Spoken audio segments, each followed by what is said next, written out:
vlogger nagmukbang ng sardinas na puno ng vetchin at iba pang seasonings.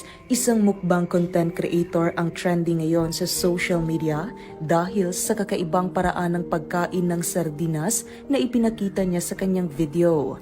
Mabilis na nakuha nito ang atensyon ng mga manonood dahil sa hindi pangkaraniwang mga kombinasyon ng pampalasa ang kanyang inilagay sa sardinas bago simula ng kanyang mukbang content. Usap-usapan ngayon ang video ni Encanto Bang na kung saan highlight ang kanyang pagkain ng sardinas ngunit with an extreme twist dahil sa mga seasonings na hinalo niya rito. Ang video ay may caption na, "Ganito kumain ng sardinas," na kung saan minention niya rin ang controversial social media personality na si Tito Mars na kung saan nag-viral noon sa kanyang sardinas issue. Sa nasabing video, mapapanood ang paglalagay ni Encanto Bang ng iba't ibang brand ng spicy sardines sa isang bowl na umabot sa 4 na lata.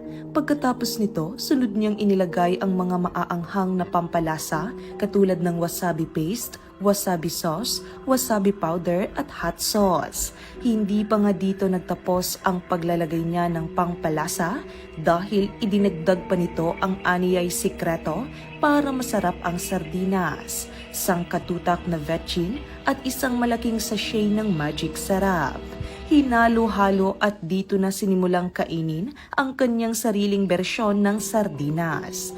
Maraming netizens nga ang hindi makapaniwala sa ginawa ni Encanto Bang dahil hindi naman lingid sa kaalaman ng nakararami na maaaring makasama sa kalusugan ang pagkain ng sobrang seasonings. Kaya naman labis na pag-aalala ang ipinaabot ng karamihan sa mga viewers ni Encanto Bang. Samantala, may ilan din namang naniniwala na edited lamang ito at pinalitan na raw ang sardinas na kanyang kinain. Willing maging unhealthy for the content. Pag nakaramdam ng matinding sakit yan, lalapit sa Diyos at magmamakaawa. Kuya, kamusta naman po kidney mo sa dami ng vetchin at magic sarap? Di halata yung cut ng video para palitan. Okay na sana, pero yung vetchin tsaka magic sarap sana di na dinagdag.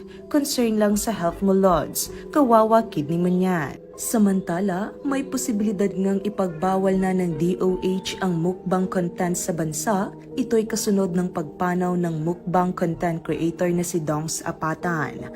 Ayon kay Health Secretary Ted Herbosa, ang palaging panonood nito ay maaaring mauwi sa eating disorder o internet addiction. Payo ni Herbosa sa publiko na maaaring kumita ng pera pero dapat hindi isa sa alang-alang ang kalusugan.